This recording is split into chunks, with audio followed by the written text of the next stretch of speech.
That's my secret, cat. I'm always angry.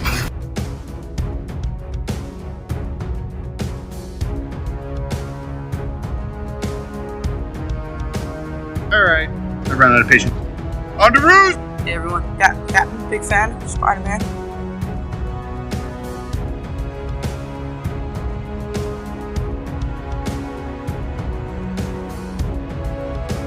Avengers! Assemble.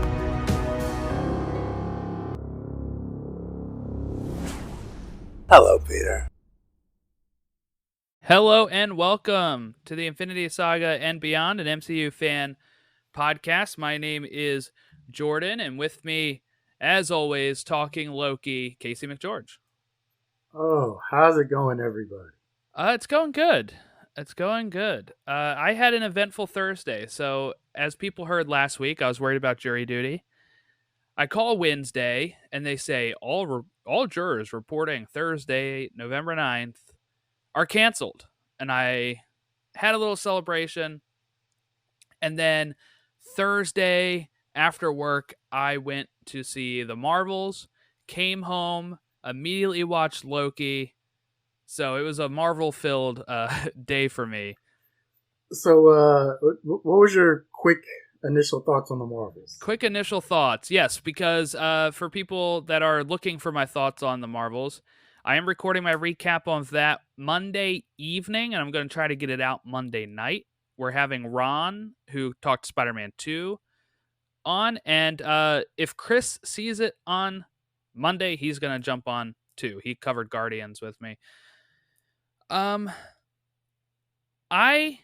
spoilers. I really enjoyed it. I enjoyed it more than most, apparently, from what I'm seeing. Okay. I would put it above Quantumania. I would probably put it above Multiverse of Madness and probably above Love and Thunder. I really had a good time with it. I think Iman Vellani, who played Miss Marvel, of course, if people heard my talk on Miss Marvel when it was airing, I really dug her in the role. And she steals the movie. She really does. She is so charismatic. She's perfect, perfectly cast. It's been great. I've heard that sentiment echoed about her a few times. So yeah. So that's my non-spoiler thoughts. We'll dive into spoilers Monday evening. But yeah, I was really shocked at, the cinema score came out today. It's a B, which is the worst ever, tied with Quantumania. And I was kind of shocked by that because a B? Yeah, I kind of thought it would be a little higher. I was hoping for A minus. Wait a minute. So you mean like Thor: The Dark World got like an A? Yeah. Or a B plus? I think it got an A minus with Dark World because the lowest in phase 1 through 3 is Thor 1 with B plus. Surprising. Come on, okay. I don't know if I can. I don't know anything about that website. Never visited it. Know nothing about it. I don't know if I can trust it after you telling me that. I know, because I would still put Dark World as the worst MCU movie. I still would. After Quantumania and this movie that people are harsh on, for me, Dark World still takes the cake as the worst one. But I was very high on it when I first saw it. So maybe the thing about Cinema Score, for people that don't know, it's these people in theaters. The company, CinemaScore, goes to theaters in big markets, and as soon as people leave the theater Thursday and Friday, they ask them their thoughts, and okay. And then they aggregate it. So the reason why people will say, why is a B or B plus or anything like that bad? That's a good grade. Well, because the thought process is the people that rush out to see this Thursday and Friday are the hardcore fans. So if the hardcore fans are giving it a B and B plus, it's not going to get good word of mouth enough for the casuals. The casuals are probably going to rate it a little lower. Like a C or a D or something. Right. Because there's movies there's horror movies will get Ds, right? And that's good for horror movies. Like if a horror movie gets a D, they say that's a good cinema score for it. And it's all about expectations and all that kind of stuff. But when it comes to blockbusters like this, a B is not good. I'll just probably gonna have a big talk about it on Monday, but yeah, that's the general. That's the general. I'm just gonna say, last year when I did my Marvel-a-thon for the Infinity Saga, and I got to Thor: The Dark World, I dozed off at some point during Thor: The Dark World, at least once, if not twice. And I woke up and finished like the last 20 minutes of the movie, and I had no clue of what I just watched. Some of because I couldn't really recall what was going on. Some of it was because I fell asleep. And instead of saying, you know what, let me just start the movie over again, I said, you know what, we can just move past this one. Like, it's not worth going back to. I'm not gonna say it was a bad movie, but like you said, it was probably not the best of the Marvel movies I've watched. So for that to get a higher score than for that to get an A in any way, shape, or form, I don't know. Like, it just seems odd to me. Like, that's all I'm gonna say. That, and I wonder what like the Hulk movies got, because those are another ones that were just like way out there. But Let's see. If I look up, let's look up Thor. Thor Dark World is A-. Thor and Thor: Love and Thunder are B+, and Thor Ragnarok was an A. If I type in Hulk, The Incredible Hulk 2008, Edward Norton, A-. The Hulk with Eric Bana from 2003. the Ang Lee Hulk. Yes, was a B-. So that is a really bad score. I think it deserves less than a B-. Yeah, probably a C. I can't remember what superhero movie I know for sure has a C. Even Daredevil with Ben Affleck has a B. But also, what you realize is back then the scores are a little different. You can go back and look at scores like in the past, but expectations for superhero movies back then were a little bit more, I'd say, lenient than they are nowadays. When we had highs like Infinity War and Endgame, where people are maybe judging this a little differently. I think if Dark World came out today, it probably gets a B. Things were a little bit more lenient in 2013. Yeah, people were looking at it riding off the Avengers high. True blockbuster and looking at, $100 million opening weekend expectations, stuff like that. And now, obviously, that is not necessarily the case with a lot of superhero movies. So. All right. Well, I don't know why it's not searching the Flash. I searched for Flash. Oh, that would be a good one. The Flash had a B. So there you go. Same score as the Marvels. I think it's better than the Flash too. So I rank all the movies I see in the theater on Letterboxd. So if people follow me on there, they can see my list. Movies in 2023. I have number 1, Guardians Volume 3. Number 2, Spider-Man Across the Spider-Verse. Number 3, Mission Impossible: Dead Reckoning Part 1. 4, I have the Marvels. After the Marvels, I have Indiana Jones: Dial of Destiny, Quantumania, The Flash, and then Blue Beetle. So those are my 8 movies I've seen in theaters this year. Those are my rankings on that. So, all right, and good thing is, not to spoil the episode on Monday, but Ron enjoyed the film too. So if people did enjoy the film and want to listen to some positive news and positive thoughts, Monday we'll probably have that.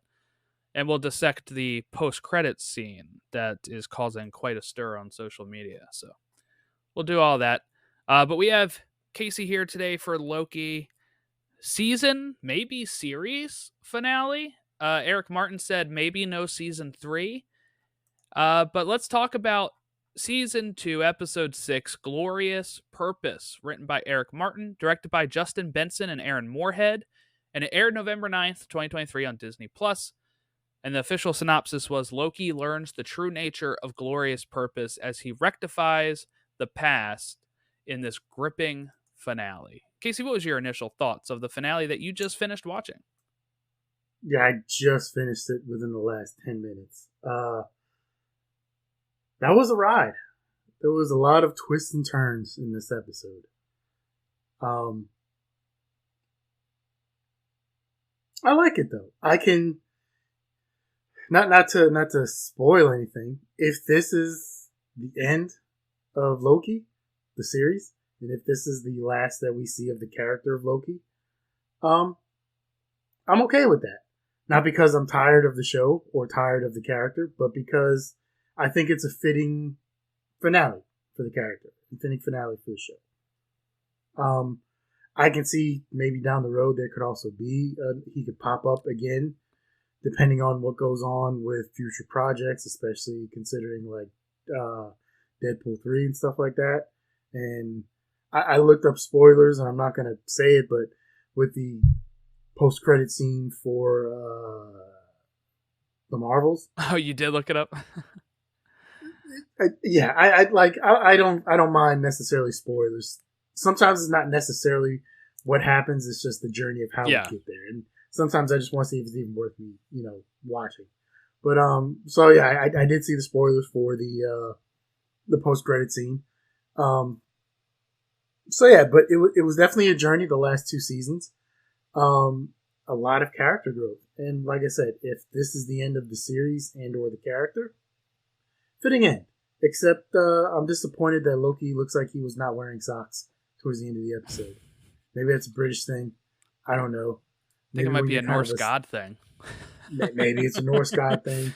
Maybe when you're like a sleek, slanky dude like Tom Hiddleston is, you can get away with that. But I wear socks in my house. I could not imagine wearing socks with wearing shoes without the socks. Honestly, yeah. I can't. Now maybe he also could have had no-show socks. Don't get me wrong. True. I don't know, but it looked like just the appearance. And I know this is weird, a weird tangent. This is what we talk about. We talked about McDonald's for like 10 minutes in episode 2. I just saw it, and towards the end, you catch a couple glimpses of him walking upstairs. I know. And I'm like, is this dude not wearing socks? Like, what's going on, Tom?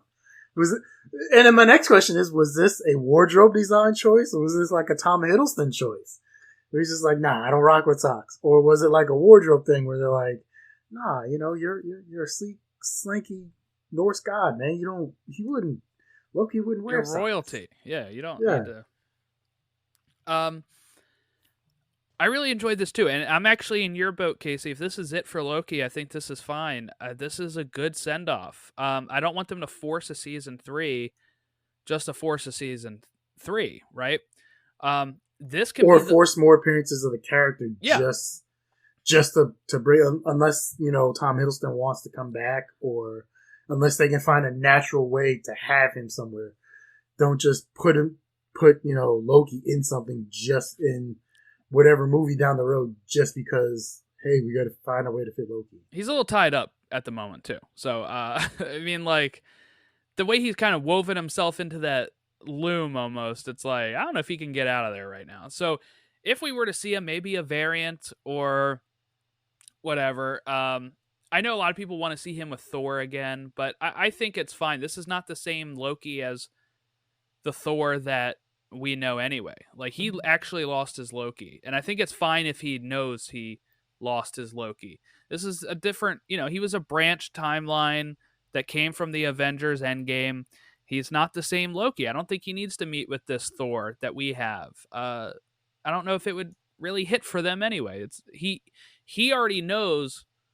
He got shown his future. He already knows everything that happened to this, universe's Loki. So I don't think he needs to interfere with Thor at all. But no, I think this is a fitting end. And look, Glorious Purpose is the episode title. If people remember, that was the episode title for season 1, episode 1. Or was it A Glorious Purpose for the first one? No, it was just Glorious Purpose. So it has come full circle. It is its own Ouroboros, right? It is a snake eating its own tail. We go same title on both ends. And we also had scenes from that episode in this, where, when he's talking with Mobius in the room, and he's like, I know you're going to press this button, you're going to do this. And so, I mean, it really paid off, I think. And this is the best MCU show that's been on Disney Plus. I don't want it to hurt its legacy. Just stay with 2 seasons. I think it's good. So I have a question about some of those scenes from earlier episodes, especially from like the first one. I think I already know the answer because I don't see how it would be possible. Do you think some of those were filmed at the same time as the original episode was filmed, or did they have to go back and recreate everything from? Because it was even stuff like in the initial episodes, Mobius had like a scab or something on his nose because I don't know what happened, but or maybe it was just Owen Wilson, maybe it was a makeup aesthetic they put on there, and he lost it later. Maybe he got punched in the face or something. I don't know. Lost it later. But then when we went back to this episode, where he went back to the first episode, he had it again. So I think the answer is they had to recreate all that.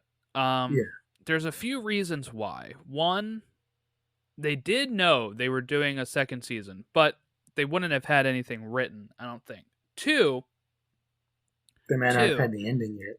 The biggest one, the biggest thing is probably union rules. Because what I've heard before, too, is like, let's say a cliffhanger for a regular network TV show, cliffhanger. They still don't film. They film it with that week's episode. But the next week when they're filming the resolution of the cliffhanger, they have to recreate everything pretty much to start back again. They don't just know all right, we have this 5-minute scene that we're going to film with the first episode of this cliffhanger. Yeah. Because usually of rules, I think, with being paid for filming an episode that, if they're going to put that part purposely on another episode, it'd be like, wait a minute now, we, okay. I can get that. I have to get paid for what I just filmed for the episode 2 ahead of time, or, so I think the answer is no. Perfect example of that is, and we just recently lost him, Matthew Perry with Friends. Mm-hmm. When they did the episode where he proposed to Monica at the end of whatever season that was. If you go, because I with a couple years ago, I did a binge of Friends for the first time. If you watch that episode, and then when you go to the start of the next season, obviously Matthew Perry, he's had a history of some personal issues, and he had some of those issues that went on between the end of filming that season, the start of filming the other season, and various other things. He had a considerable weight gain in between seasons. And you can clearly see, and it's not a knock on him. I'm not knocking that or him or his personal issues that he went through or anything.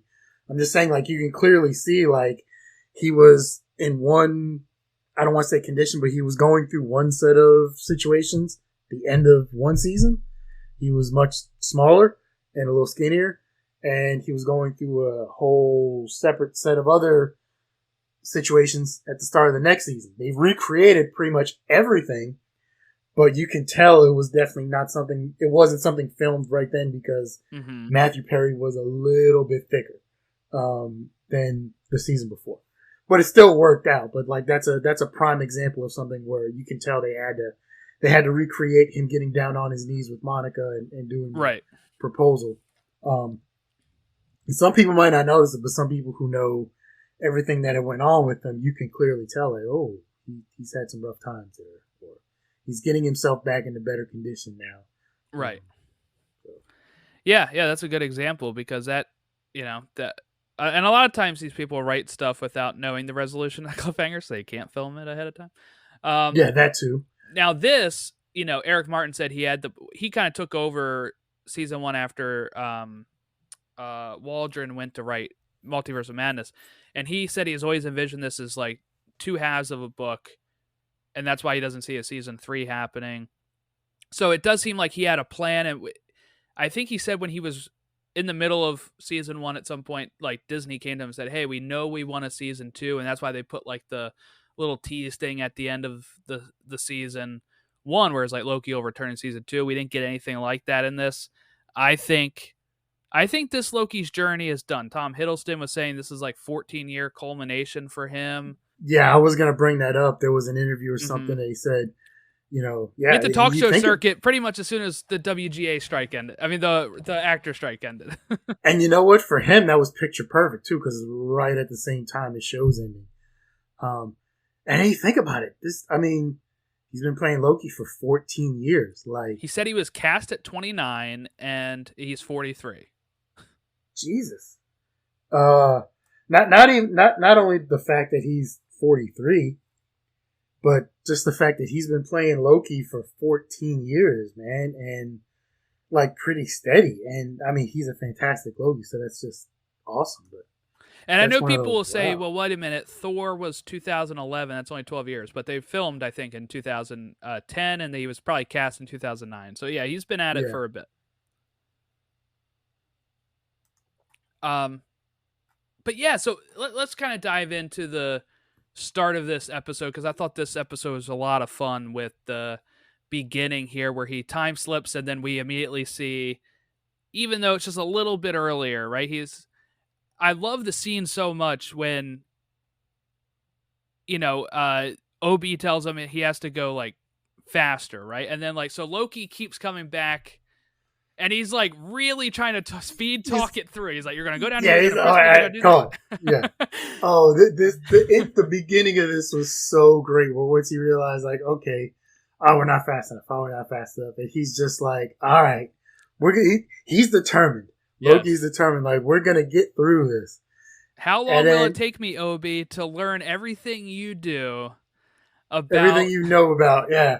This stuff. Decades, maybe centuries, and then we get centuries later. Yes, that was so cool. And then he's been doing this for hundreds of years now, trying to make this right. It's and then he's like, I'm a fast learner. I'm like, God, come on, like, yeah, come on. And once again, as much as we've seen of this character and the transition he's made in this show, you keep forgetting he's a god. Like, so yeah, like he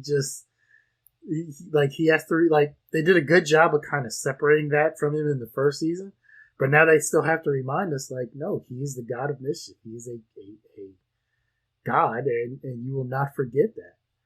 And then centuries later, he's just okay, nope, we're gonna do this. Oh, nope, that. Oh, wait, nope. Oh, yeah, you're gonna say this, but nope. I like Mobius, like, pulling him aside too and be like, what is going on? Like, is again? All right? Or he's like, next time again? Yes. Yeah, he catches on to that too. I just love that scene so much, as it just starts out. Oh, it actually starts out with the backwards music, right? And the backwards title, which was really cool. Look, I still think that might be my second favorite Marvel title sequence. Yeah, the piano one was probably the best. I don't know why that tickles me. It just did. But I just like with the piano one, I had to rewind this one and watch it again because I was like, wait a minute. And then I saw what they were doing. I was like, oh, wait a minute. They're spreading this bad. Am I watching this right? Did I have a stroke? Like, yeah. And I was like, I don't know if it's confirmed that. Is it the same? Is it the actual Marvel theme song backwards or not? It sounds like the Marvel fanfare backwards, and I would assume that's what it is. I'm gonna be honest. Once that happened, I didn't even really pay attention to the music. Yeah, I just was looking at the Marvel title card going backwards, because when it's something you've seen so much. Right? And then you see it a totally different way. It throws you off. Like, we've talked before. I used to work at Walmart, right? And I've worked at two separate kinds of Walmarts. There's the super centers, the ones that had the big blue signs that everybody knows and loves/hates that they go to. And then they came up with another variant called the neighborhood market, which was meant to be just a grocery store, right? Right. So you can go in and just get your actual groceries, and you don't necessarily need to get your tires changed. An oil job, and like pick up a TV and all this other stuff, right? So they wanted to differentiate that, so they came up with a green sign for it. And it's not that way anymore, at least not out here in California. They went back to blue signs for everything, because I guess they realized over years that people were just disturbed by, like, so imagine, have you ever seen one? No, I don't think so. So okay, Google it real quick and see if you can find the green sign for the Walmart neighborhood market. Now imagine if you're just driving and you see Walmart, but the color scheme is just off because it's like this lime green sign, right? And it's just like, wait a minute, I know that's Walmart, but it just it throws you off. And a lot of we used to have a lot of issues with that because people would come in and be like, "Is this a Walmart?" Like sometimes people thought we were like off, like a third rate like Wish brand version of Walmart, where like we just stole the name and we're like putting a sign up. So when you see something that you're so used to, like it throws you off. Yeah. Yeah, it's like seeing a I don't know, it'd be like seeing Mickey Mouse with blue pants instead of the red shorts or something. You know, you're like, imagine if you saw Superman with a different color scheme. yeah. That's true. Or like Spider-Man without red and blue. Though he has quite a few different. Yeah, I was gonna say that's a bad example because he's got like a whole different. He's got the black and white, the symbiote, bunch of other stuff. But just some of those things with like, I think Family Guy did a good version of it where they would when they made opposite characters, they put them in Peter had I can't remember his name. Peter had a different one. Instead of the white shirt and green pants, he had green shirt and white pants. Stewie had, instead of his like red and yellow, I forget which one, like his jumper and his shirt. His shirt's yellow, his red overalls. Yeah, they swapped it so it was like a red shirt and yellow overalls for like an evil Stewie, stuff like that. So yeah, no, that's it's pretty funny. But yeah, so he's going back and forth, really trying to save the Loom, and what they realize the one time it actually works, and I love this too, just how he is so like almost I wouldn't say monotone, but he's like so over it at this point because he's been doing it for hundreds of years, right? So like everybody's reacting to like Timely getting real close, and he's just like, keep going. Keep going. I like the fact the that he down, right? I like the fact that they showed it once or twice where he would take like an extra step or two before he spaghettified. Yeah. So it's like, okay, well, like we're getting a little further. Okay, yeah. Oh no, don't put it down. It's gonna roll off the side. So then he's like, oh no, I gotta go through this all over again. So, nope. I said, don't put it down. Hit the green button. But nope. You gotta hit the green button harder. Sometimes sticks. Yeah, you have to really push it. And it works finally. And he's like, I can't believe it worked. But then they immediately go back into having problems. And the issue is that no matter how big they get these rings, pretty much, the Loom is still going to overload because it can't possibly handle infinite realities. And that is the main problem. And like Victor Timely said, it's like trying to divide by zero. Yes. It's impossible. And Loki is really trying to figure out how can I, and this is where he starts like, okay, I got to go further back, right? We start seeing him go to like different periods, trying to figure out different pieces of information. And he kind of comes to the conclusion that he needs to go to the time during He Who Remains when in the finale of season 1 and try to figure out a way to stop Sylvie from killing him. And he does this for, I wouldn't say centuries, but he's going at this for a while too. And He Who Remains points it out at some point when he pauses and he's like, how long have you been going through this?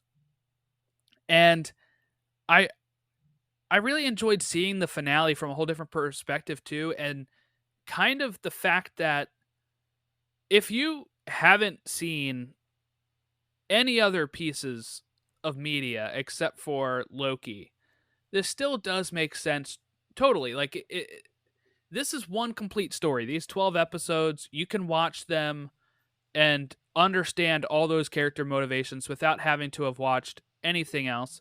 And I think that's a plus for the show.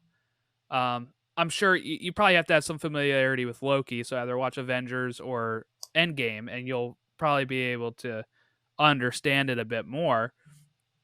But I think that is a key thing that some of these shows have to start doing again, is like really focusing on the characters we have in the shows.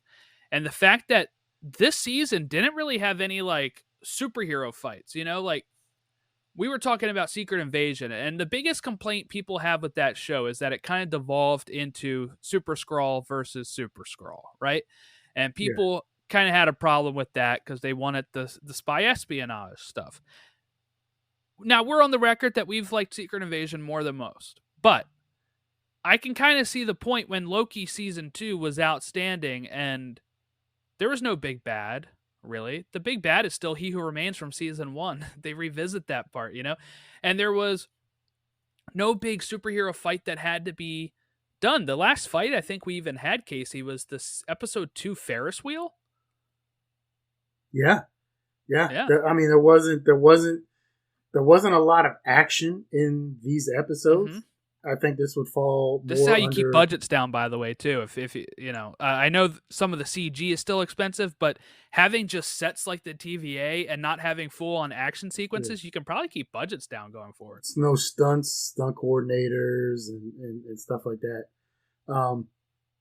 This would probably fall more into the dramedy category of drama and comedy. Yeah. Instead of any sort of action scenes and stuff like that.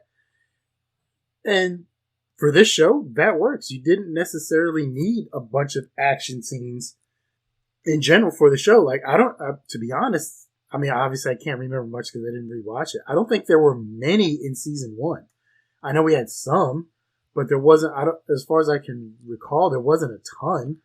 It wasn't like some other shows where, there was a lot of action scenes on a regular basis. I think they went more for the drama and the storytelling aspect of it instead of... Right, because that finale, season 1's finale, was just He Who Remains explaining. Now, Loki and Sylvie had a little skirmish, but it didn't last long. Sitting down, yeah, chomped on an apple, told him a story, gave him a choice. Yeah, and that was revolutionary, too. And it's really the only show, I think, that's really been able to nail the finales each time for me. Especially the apple eating. Like, the apple eating is top notch. But I definitely like... like you said, I definitely like the fact that He Who Remains finally just froze time and brought up and showed that he could have stopped Sylvie the whole time. Yeah, and it had to explain to him no, this is meant to happen. That was a failsafe. And then Loki kind of had one up on him and was like, "You think this is the first time we've had this conversation?" Yes, this was a really great scene. I loved so much because it's like he didn't want to show his hand yet. Because Loki's been through this. We don't know this yet. They do this a few times, right? Where Loki, they don't show us every iteration of him going back. So when he makes a reference to something, you're like, okay, so he knows that this thing already happened in another time, so we got to avoid that. He's done this a few times already. They do that similarly here, where Kang pauses it. He Remains pauses it, and then says, "Oh, you haven't learned how to stop time yet. That's interesting." And he's kind of... I figured you would have learned that by now. Bragging. How many times how many times have you done this? And then he tells him what Loki already knows he needs to know, and then he one-ups him and does the pause again. He's like, "What makes you think this is the first time we've had this conversation?" And then he's sits down and he's like, "Continue." Because He Who Remains kind of says, "Come back when you learn how to do this," pretty much, right? And then it gets even better where he just literally flicks Sylvie away on his little thing there. It's like, all right, come on, let's sit down, let's talk this out. And he kind of drops the facade. He was very over the top in the first season finale, playing it up, like you said, chewing the scenery with the apple, and he knew what was going to happen. Once he got to this point where he didn't, he was a lot more normal, talking to Loki here, just straight up. I'll say this. We obviously have no clue what's going to happen moving forward with Jonathan Majors and his whole incident and everything that's going on. Obviously, if some things come out where they can't keep him and they make a choice to move on, those are not easy decisions that they're going to have and make. I get that. And if that's the decisions that they have to make at some point, so be it. But man, he's so good in that role. At least, especially starting with this episode. Well, he was good in it last year when I saw him, like you said, chewing the scenery and being that arrogant and just kind of showing that way. and then everything that happened in this episode. And even when he even made fun of Victor Timely. Yes, you know, I was going to mention that too. You know, and brings that up, and just he's so good in that role, and I hope things work out. I don't know what we can say about it. Like we know there's controversy with it, and they got to figure something out. That's not to say if they have to move on, they can't find someone just as good or better. It's been brought up before. Look at Terrence Howard and Don Cheadle with Rhodey. But man, he's especially this episode so good as he will remain. Yeah, and I think that's fine to recognize too. Like I know a lot of times when it comes to people having controversy, people will then just start being like, "Oh, he was never actually good in the role anyway," and stuff like that. But it's like that's revisionist, you know. Like all the critics when they left Quantumania were like, "He's the best part." So like he can be a good actor and a terrible person. We're still finding out if he is the terrible person or not, right? And that'll come over time. I'll say this: I think Terrence Howard was a better Rhodey, Colonel Rhodes, but I think Don Cheadle was a better War Machine. I can see that. Like just the way Terrence Howard was, I liked him, especially in the first Iron Man. I liked him as Colonel Rhodes in that role. But I think Don Cheadle played a better War Machine and played the role in the suit and the things that he had to do. Now, it would have been interesting if Terrence Howard had have stayed, seeing Terrence Howard as War Machine, especially in Secret Invasion. Like, I don't know how well that would have worked. Obviously, not saying he's a bad actor by any means, but that would have been totally different. I think they made the right move eventually because I don't know if I would see him bought in enough to play this character that many times. Terrence Howard. Because he was already like the whole reason they dropped him anyway is because he wanted more pay than Robert Downey Jr. for Iron Man 2. So in that case, I can't see him playing ball enough to be like, yeah, I'll be in Iron Man 3 and I'll be in Avengers Age of Ultron. Yeah. I'll be, I'll take a 10-minute. Yeah. I'll be in Secret Invasion. Ant-Man. When he was in Ant-Man, didn't he have like a 5-minute thing in Ant-Man or something?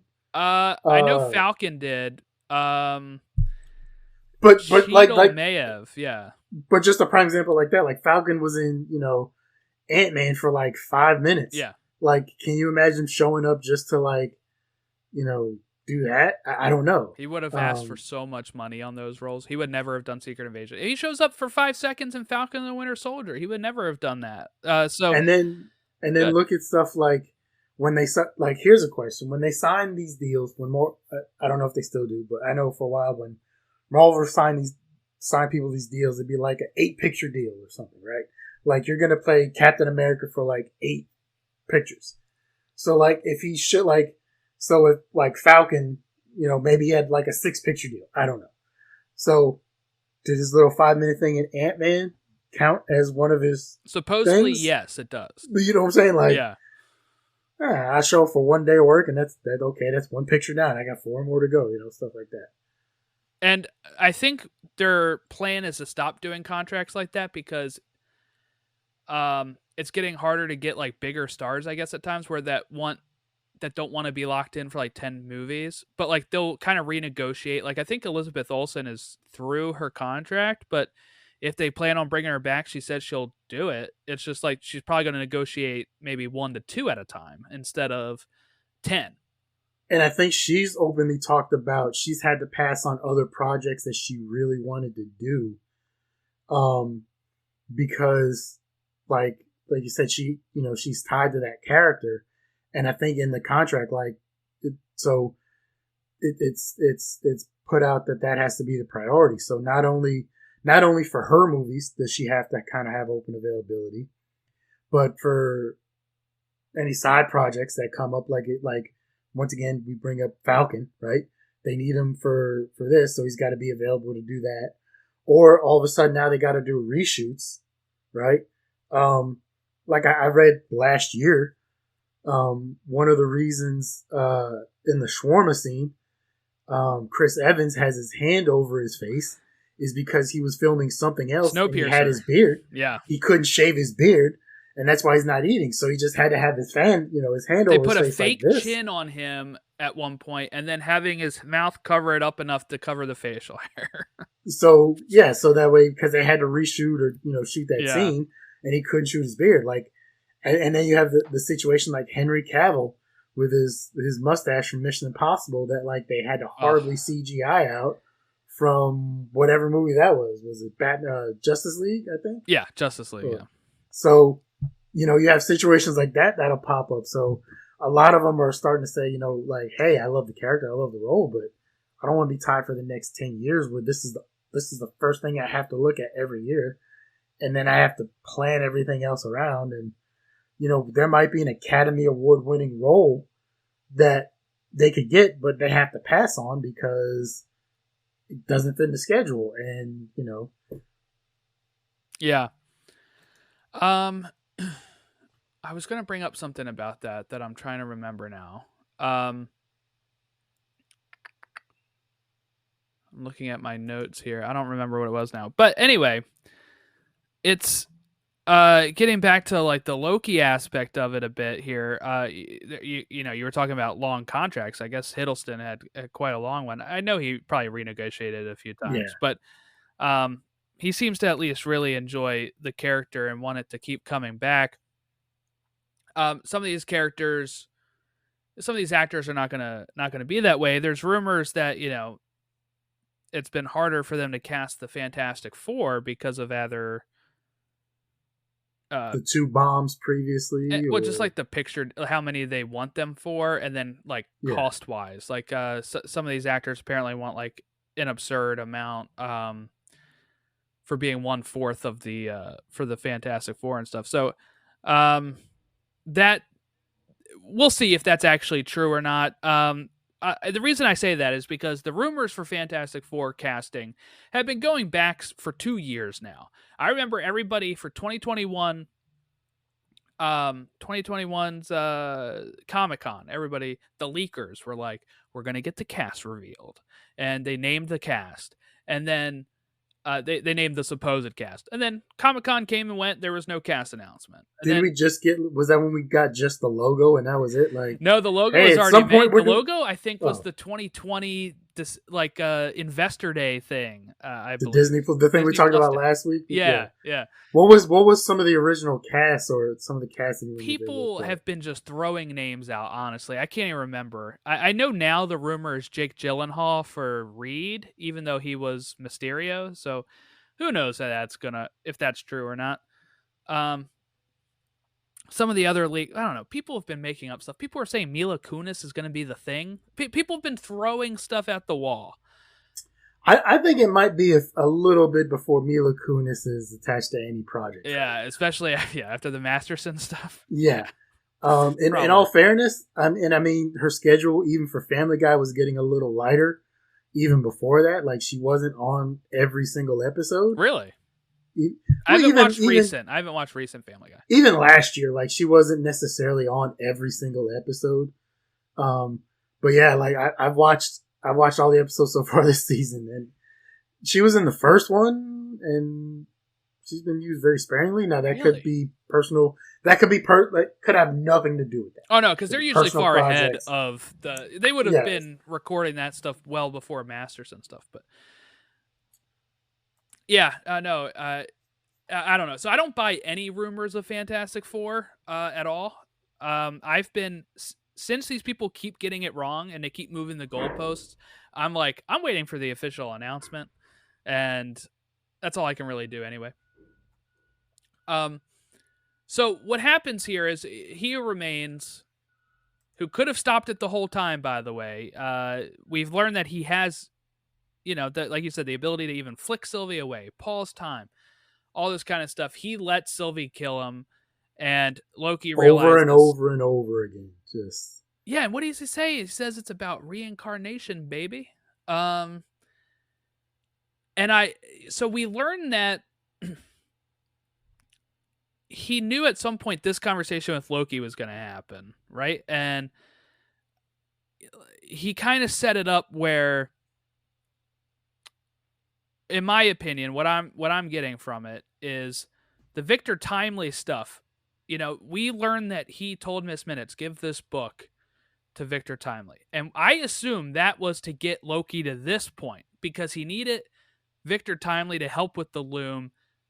Even though it failed, it makes Loki continue to time slip because he says he knows about the time slipping. And he knew it was going to get him to this moment to talk to Loki. And I'm not sure what his end goal with that was because we know he doesn't want the multiversal war to happen. But Loki kind of takes the opposite approach. He is going to go back again to when the loom explodes, but this time is when he decides he knows what needs to be done. He says he knows what type of god he needs to be. And he goes out there and starts grabbing branches and, you know, kind of weaving them together. Before that, can we talk about the revelation that Mobius and Renslayer used to be partners? Yes, and the fact that Mobius tells a story, right? That it was a little serial killer variant, or a variant that will become a serial killer down the line, and they had to prune him. Or caused a bunch of deaths, and it was an 8-year-old kid, and he froze, and by him freezing, that caused a bunch of other variants, and it killed hunters, and then it caused Renslayer had to step in and prune them. And then it, you know, Loki asks, well, what happened, you know, and it takes a lot, and then that we find out that's how Mobius ended up basically behind a desk, right? And Renslayer ended up being the judge. Like, they had to move on from those positions, and then you realize, like, oh man, there's been all other kinds of stuff that we have no clue about. I would love to see more on these characters outside of Loki. Like, I would love to see more further adventures of the TVA. Maybe with Mobius and with Casey and whatever their new council or whatever they got going on. And or Boris. They had a bunch of people in the war room thing that they have. With Sylvie, I would love to see more of Sylvie. I think, and I don't know if they would do it, I think you could do a spinoff of the TVA and just kind of have some stuff where maybe they have to go back and do other pruning of the timelines. And I mean, they could, it's Disney, so I doubt it, but they could do kind of like how I talked about the Twilight Zone thing, like, you know, how the one with Forrest Whitaker, they had the to Hitler send someone one. back to, but they could do like dark versions of that where they have to, because they have to keep the sacred timeline, right? So they have to, there's certain things that have to happen. So maybe there's someone who's going to stop the Titanic from sinking, right? But unfortunately, no, like, we have to have the Titanic sinking. Like, it sucks. A lot of people died. I get it. But we got to have the Titanic sinking. So now you got to have people go back trying to prune other people to keep you. But just historical events like that. Like, that would be, but once again, that's kind of dark. And I don't know if Disney would go down that route. But I think it could be something that could garner some interest. I don't know. So, with this, what we have happen here, right? Like I said, Loki kind of becomes, I don't know if we want to call him He Who Remains or the next He Who Remains, but he's not at the end of time, but he is in the loom, pretty much, where he's had all these timelines. He's keeping everything under control. So, what Sylvie says, right? Like, he's buying us some time, like giving us a chance here, right? And I think some people have read that as buying us some time, or, you know, for Kang, but I'm not sure if. Here's the big thing you talked about, and this is the point I wanted to bring up that I forgot about. So you mentioned about Jonathan Majors, and we were kind of talking about that. At the end of this, there was a Variety article, like a week ago, that like skewered Marvel Studios. A deal maker, whoever that is, an agent, I don't know, a top deal maker, said that he's seen the Loki finale and that it screws them over with this Kang angle because it locks them into it. I watched this episode and I don't see what he's talking about. This episode does not lock them into Kang at all. In fact, if they wanted to get out of it right now, Casey, they can. Yeah, they could still go back to, like we said, if they wanted to bring Doctor Doom in, they could still find a way. Perfect. I don't know. So we see Renslayer at the end. She's in, what is it, the Void there? Yeah, and the purple glow is supposedly Eliath, the creature that eats everybody. But at the same time, before she sees the purple glow, she looks over and she sees the pyramid, which Rama-Tut, yes. Yeah. So I mean, I saw some speculation on that where it could be that maybe the purple glow Eliath is going to lead her to Rama-Tut, and that could be what. But I mean, if they wanted to, they could have Doctor Doom just kind of come into the void, and because they're saying maybe that pyramid could be where the Council of Kangs kind of resides and has their plans going. True. Like that's just a weird speculation that somebody had, right? Yeah, and that could be a way to tie a lot of stuff open. As all these other Kangs have been killed off or whatever, and they go there, and now they all get together, and that's how they kind of start their multiversal war. That's kind of their war room, right? Mm-hmm. Hypothetically, could be, maybe. You could have Doctor Doom and just kind of come in and crush that whole thing, and you don't even have to necessarily see a Kang. Like, I don't even think you have to do that. I think you can literally just be like, I mean, because the way it ends, right, is Mobius and I think it's B-15 talking to each other saying, we're on the lookout for He Who Remained variants. We found one in the 616, what do they say? 616 adjacent realm. That is a reference to Quantumania, because 616 is the MCU's designation in the MCU. That's our timeline, basically, yeah. Right? That's the Yeah, it's the one we're watching.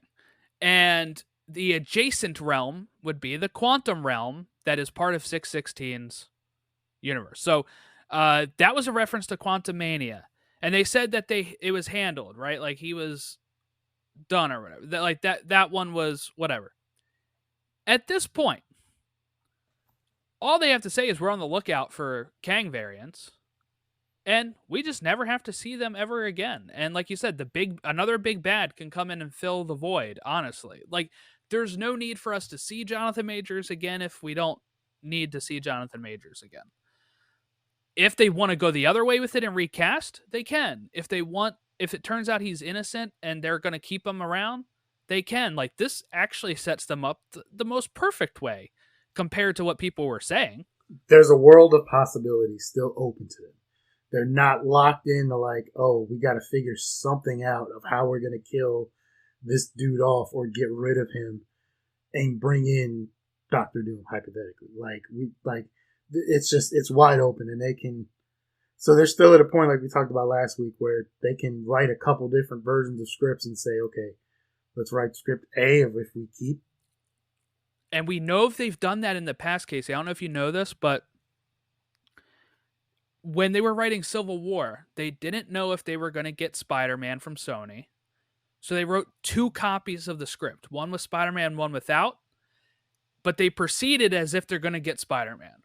But they had the backup in case they couldn't make the deal with Sony to get Spider-Man lent to them. So like you said, they can have multiple scripts ready for when it's time to film something and be like, once we make this decision, we have this script ready to go. And that's all they need to really worry about. Okay, so 2 things. One, what was the plan if they couldn't get Spider-Man? Was there going to be someone else to pop in that slot? And then I got something else after that. I forget. I know the teams were going to be different. I think Ant-Man was going to end up being on Iron Man's team, I think, because then they were going to move. I think Sharon, Peggy's granddaughter, was going to be a bigger role if Spider-Man couldn't be in there. I could see that. I think she was going to be on Cap's side, and then that would shift Ant-Man over to Iron Man's side. There's concept art for it if people are interested. I'm pretty sure there's concept art for the backup plan.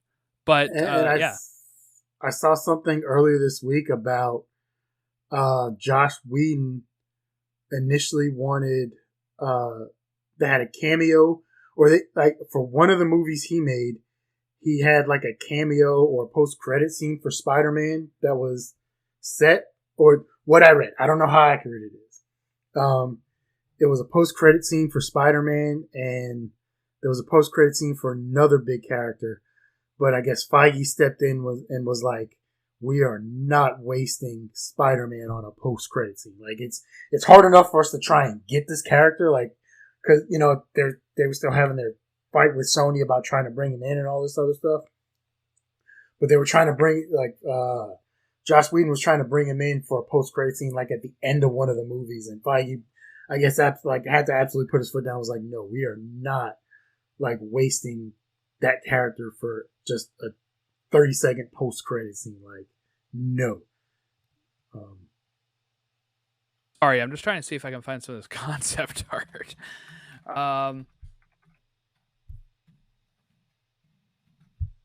Without Spider-Man. That's what I'm looking for. I think maybe one of them would have been Wasp. Wasp may have joined the battle. Captain Marvel was the other one that he wanted in one of the early days of one of his movies. Yes, and they said Spider-Man and Captain Marvel. And yeah, I don't know if Kevin Feige was as adamant about Captain Marvel, but he still put her, was like, nah. But from what I read, he was just like, absolutely not. You are not putting Spider-Man on the screen for 30 seconds for that. Yeah, so it seems like it would have been probably Wasp joining if Spider-Man hadn't been able to. Now, would she have been on the same side as Ant-Man, or would she have separated from Ant-Man? I believe she would have been on the same side as Ant-Man. And it may have caused Black Panther to join a different side something to even the numbers. You know, it would have been, I think it was something like that. I remember hearing about maybe Black Panther would have been on Cap's side at some point. There's a whole bunch of reasons on, like, they had various things like ready to go in that case with Spider-Man. So they could do the same thing with this Jonathan Majors thing. I'm starting to think the rumor of the TVA being in Loki is not, being in Deadpool 3 is not true. And if it is, maybe the reason behind it is not true. Like, somebody was saying he was going to be caught like prisoner by them, but we know that they like the timelines to keep going now. So they have the new imagery, right, of the tree where it says like, let the timelines grow or whatever. And we have this tree that it looks like the Loom is now, which is also a Norse imagery called Yggdrasil. Yggdrasil. The tree of life. Yeah, which is also, like, in comics it usually holds the 9 realms that Asgard looks over, but we haven't really seen that in our MCU. So I'm assuming maybe if it does exist like that in the MCU, like, Loki's basing it off of that, like what he is building is almost like based off of something he knows, or it could just be that this is the only Yggdrasil type imagery. But yeah, I thought that was really cool because I knew the tree meant something, with that mythology, and I just thought it was cool that Loki is kind of taking something from his mythology and making it weave this beautiful timeline mess that is now that he's now watching over. Well, I will say I was wrong about Ouroboros being a variant or being in charge and kind of running things, but I kind of knew that. I knew that wasn't going to happen. That was just way out there. Way out there. But they get a new Miss Minutes, and he writes the second edition with the yellow cover of the. I was wondering if that was like a edition, a second edition of the TVA guidebook or whatever. I still would like to see some TVA books out there. That would be yes. Awesome. Please release them. B-15 is like one of the leaders now. We get the Miss Minutes. They all kind of worry about if Miss Minutes might ever turn on them again, and they're kind of like, oh, we hope not. And like I said, Renslayer sees Eliath most likely. It could be, if they wanted to, again, it could be the purple glow could be Kang arriving in a ship, but I think it's Yeah. supposed to be Alioth, and but we never actually see her die. So again, this could be another. She gets brought back somehow. Like I said, or you don't. The one I saw was that maybe because I guess Renslayer has that history as being a lover with He Who Remains. Yes. Before he wiped her memory, maybe Alioth kind of knows that and brings her. Like I said, the one thing I read was the possibilities he could, because that pyramid is there, he could kind of guide her and lead her over to that pyramid, which is where we get her meeting up with the Council of Kangs. She kind of spills the beans of everything she knows about the TVA, which sets them on their course of trying to take over everything and kind of sets them on their direction of their dynasty and what they're going to do. And that causes the war there. I don't know. But that, once again, that was just speculation of a possibility of something that could happen. So we're years out from anything like that even. Yeah. And then, Mobius decides he's going to go see his old life. He's the variant's life. He's going to take some time away from the TVA. But again, this could go either way. They've kind of set it up to where anything can happen because B-15's like, you always have a spot at this desk if you want. Yeah. And, he said, I'm just taking some time. He didn't really like quit. So again, it's all up to however they want to make it work in the future. Because I'd love to see Mobius again. But again, I also don't want anything to like taint this finale for me either. So Sylvie, we don't really know what happens with Sylvie from this point. I assume she leaves him, jumps in a portal, and goes back to her shift. She's got to make some burgers. Oh, I mean, hey man, she's in all fairness, she seemed pretty content in her life in Oklahoma. Yeah. Now that was just from the maybe 5 minutes we've seen of it, right? We don't know what Sylvie would be like in Oklahoma behind the scenes or how that life would actually be. She had a bar where everybody knows her name. She went to the record store where she was always hanging out there. Like, she had a life. People knew who she was. Yeah, like I said, she seemed content. Maybe, maybe not. We don't know.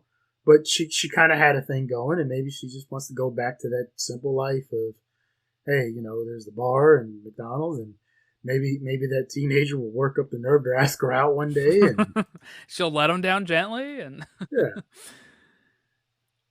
But yeah, so that's where this finale ends, and I think that it was a hell of a finale. I had a really great Thursday. Thursday.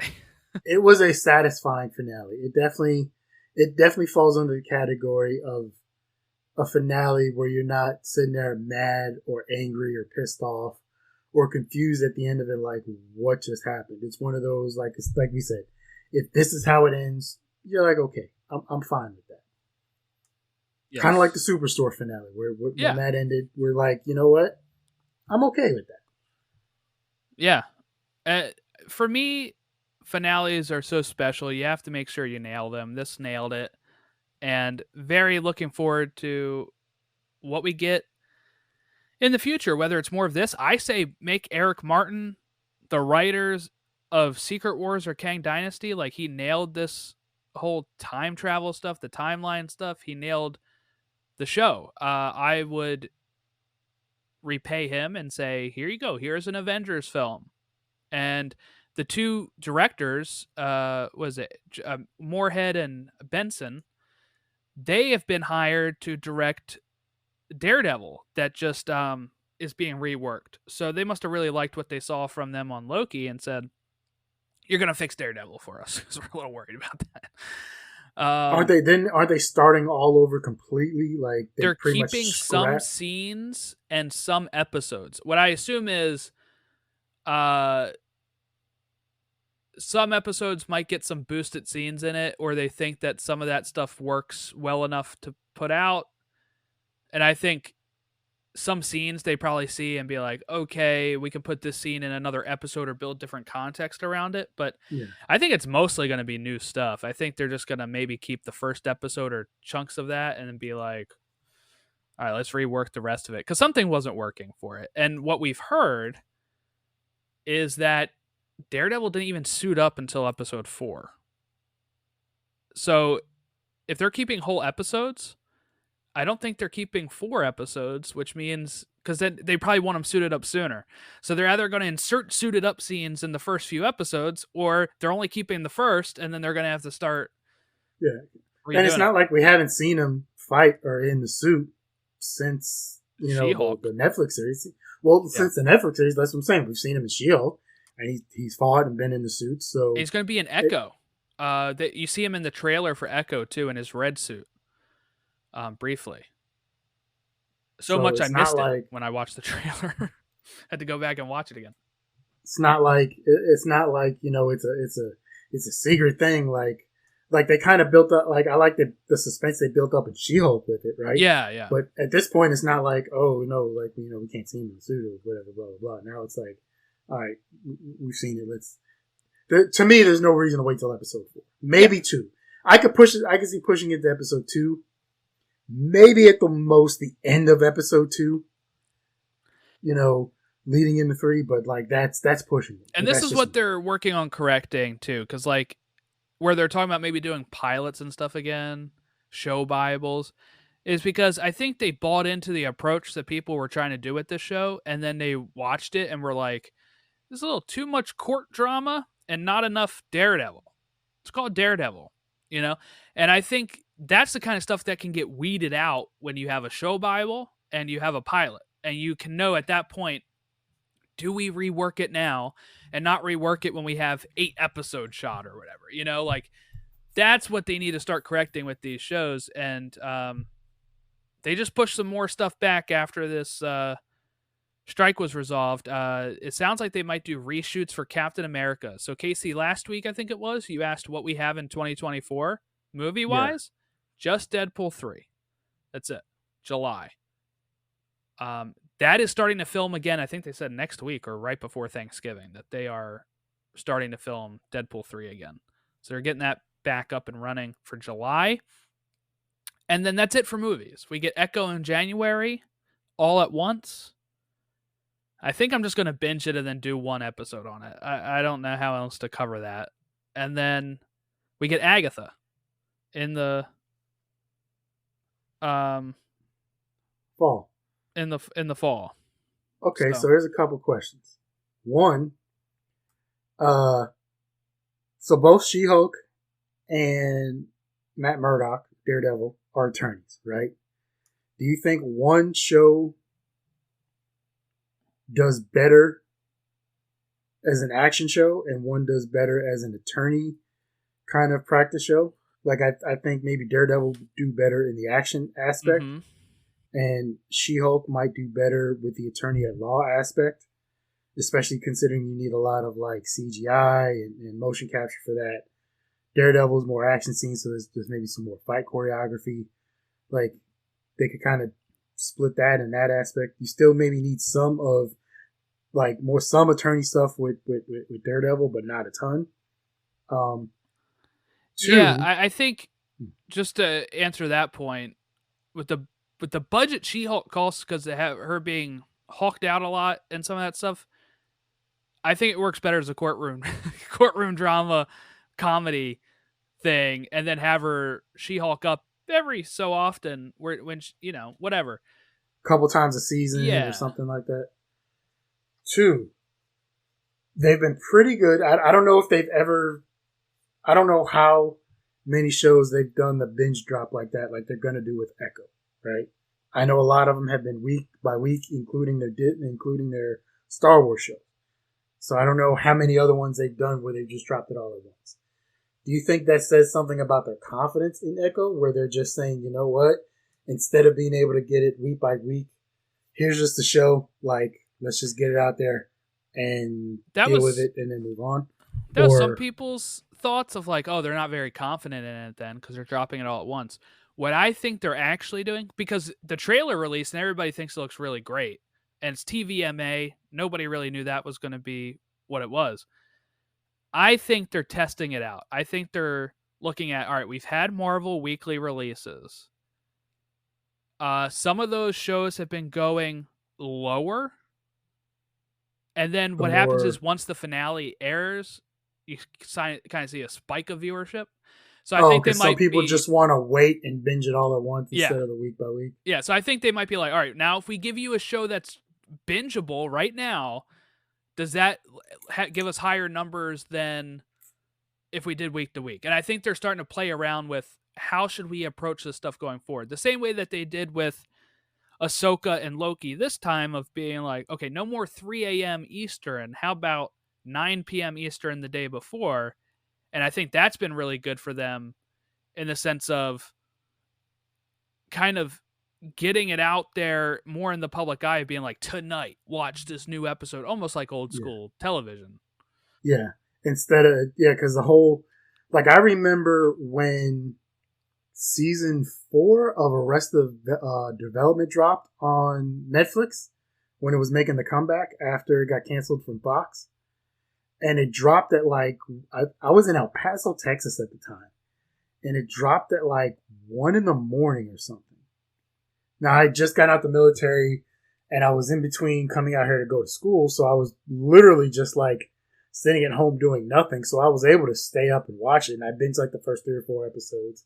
And then it was like 3:34 in the morning. I was like, all right, I'm going to finish this up tomorrow. Like not staying up, you know, but like I get the dropping them all at once, but when they dropped, like I said, they dropped it at a weird time, and it's like, who's trying to stay up at 1 in the morning to even start watching, you know, a show? And like that kind of wrecks people's stuff because you have to be a really dedicated fan to stay up till like midnight, 1, 2 in the morning to watch this stuff, right?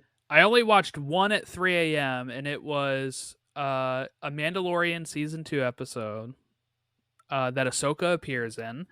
And we knew she was appearing in it, but it was also Black Friday when it released. So I stayed up late Thanksgiving, not on purpose. We were just, me and my wife came home, we're chilling at home, and then next thing you know, it's, I think 1:30, and I was like, all right, this thing only drops in an hour and a half. Why don't we just try to make it? Why don't we just try to make it till 3 and watch it and then go to sleep? And we did, but we were so dead the next day. I could not imagine. There's people that wake up to watch this thing at 3 a.m. or stay up. Yeah, and then go to work the next day. I can't do that. No, At least I now couldn't do that either. it's at like an evening time. If people want to watch it in the morning, they can watch it in the morning. But it's on a prime time. Like HBO has had huge success with that. With like, you know, HBO Max still releases their stuff at 9:00 on Sundays. You know, like The Last of Us and House of the Dragon, and it gets people talking. I watch Last Week Tonight every week. So out here, I'm on the West Coast. It's great. The Monday Night Football game ends around 8:30, depending how long the game goes, right? My time. Or depending how much, if it's a blowout or not, and I decide I'm just going to call it a day. But if it's a good game and I want to watch till the very end, 8:30, somewhere in there, then I can decide, okay, do I want to just hop over to Max? Because then Last Week Tonight's right there waiting for me, and it's great. I can just hit the button and watch it right then and be good to go. Or I can decide, you know what, I'm gonna try and head to bed, and I'll just pick it up tomorrow morning. But yeah, if it was one of those things where it's like, oh, dropping at 3 a.m., yeah, I'm not watching you till the next day. Yeah. And binging, like, it's going to be tough. I'm going to end up probably getting spoiled on it because I'm not going to probably be able to watch all, I think it's 5 episodes of Echo in one day. It's tough when it comes to that kind of stuff because what happens when you release binging shows, like Netflix, I just finished watching last week a show called Bodies. That was a binging show, 8 episodes. And at the same time, they kind of released, I think the week before, Fall of the House of Usher. And I wanted to watch both, and I'm like, all right, I have 16 episodes at once now I want to watch of 2 different shows, you know? And it's like trying to figure out how do I watch it. What I started doing is I'd watch these like during my lunch break at work, maybe fit in one in the evening, and then just try to stay away from spoilers for those shows. And I just finished Fall of the House of Usher yesterday. So I guess that kind of that kind of worked for me, but it makes it so much tougher when you're dropping. If you drop every show at once, it takes me a long time to kind of come around and watch them because it kind of gets daunting. Where I'm like, what show do I watched the show You on Netflix? I still not watched season 3 because it dropped all episodes at once at a time where I wasn't able to watch them all, and then other stuff was coming on that I'm watching. Or like my wife watches Manifest and she made me watch it. And we got the last half of season 4. It dropped in June. We haven't had time to sit down and watch that yet because it's like 10 episodes all at once. So that's the downside of just dropping it all at once for binging. Not only that, but as a consumer, it makes it difficult. So okay, I like the weekly drops better because I don't mind spoilers. So the next day, if I see some stuff and they're clickbaity titles, because every Screen Rant and all these other things have to have these weird clickbaity titles for everything they write, right? Like, I stopped getting mad over that. It's just a fact of dealing with media like that. So if the clickbaity title interests me, I'll click on it. I'll read whatever it is. But I know I'm kind of the outlier. A lot of people don't necessarily like spoilers. So if, like you don't like spoilers, cool. So if the show's dropping Thursday, you don't get a chance to watch Thursday, okay, I get off work 5 o'clock Friday. I can watch it sometime after that. I just kind of have to stay away from spoilers until 5 o'clock on Friday for this one episode because, I'm watching it week by week. If they drop everything at once, it makes it difficult to stay away from spoilers for the whole season or the whole drop. If you and your friends want to sit there and have conversations about it, that makes it difficult because let's say there's 10 episodes. You might be on episode 3. Someone else has finished it. Someone else is on episode 5. Someone else hasn't started it yet. And now you're kind of trying to talk around stuff and make conversation, or on your social media pages, you're writing stuff and someone has to be careful because maybe they don't want to spoil it. Maybe someone's just a dick and they plan to spoil. Like, it makes talking or kind of having conversations about these things a lot more difficult when it's all dropped at once. And I'm just an old man. I like the weekly drops. I remember when shows just cut every week and there were water cooler moments the next day where everybody would go to school, to work, and talk about them the next day. Because that's when, that's like what people don't realize, like X-Files, like Kamal Nanjiani on his old podcast about X-Files talked about was if you didn't have your VCR set up to record it, right? Or you weren't there to record it yourself, if you missed an episode, it was gone. It was into the ether. Who knows if and when you were ever going to see that episode again? Like, during the summertime, they might show reruns of it, and they might start like, okay, we'll start, if it's season 3, they'll start with the first episode of season 3.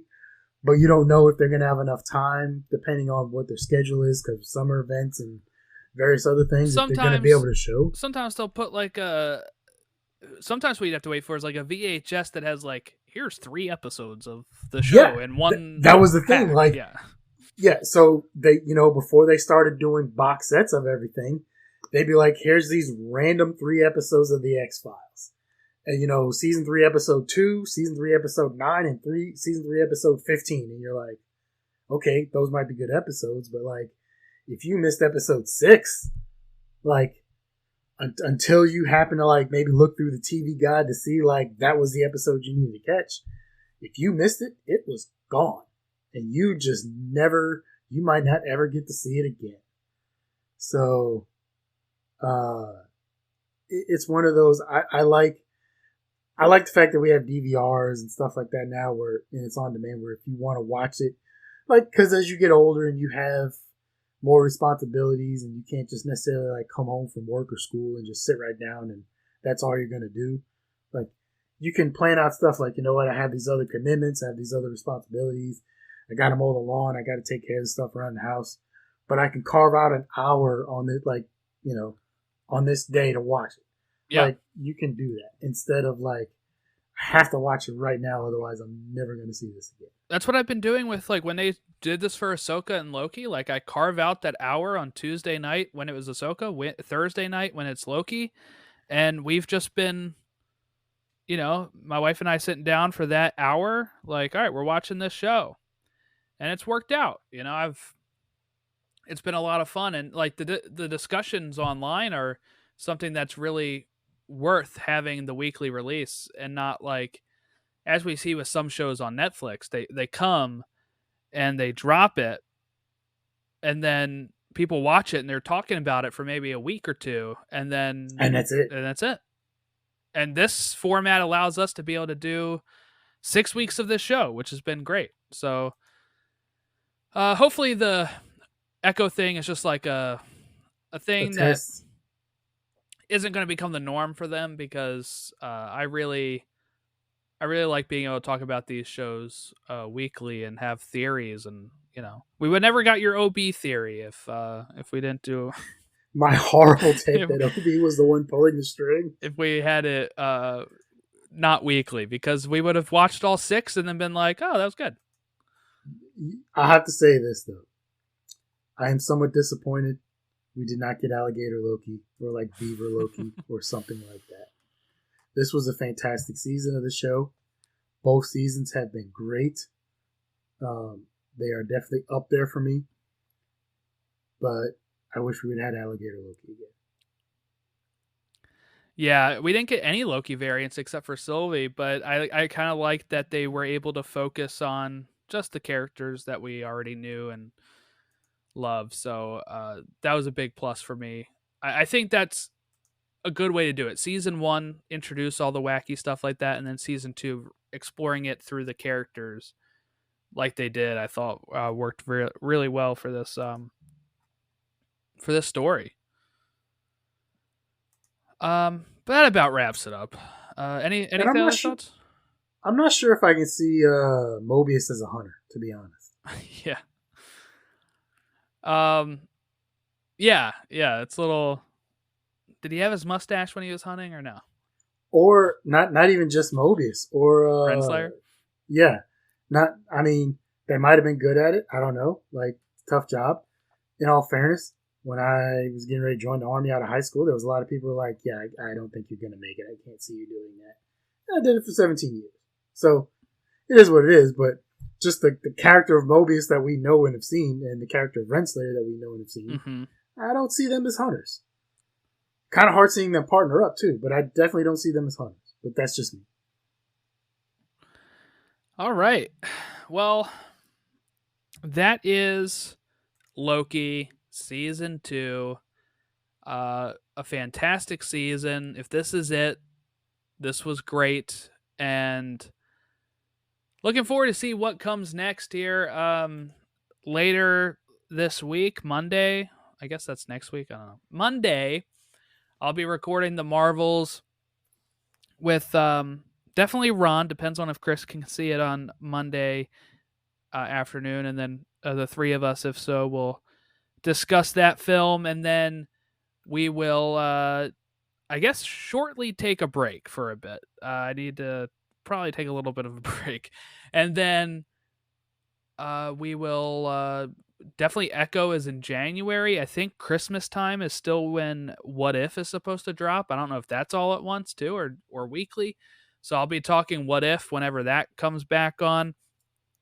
The new Spider-Man comic, I believe, starts in January, called Ultimate Spider-Man.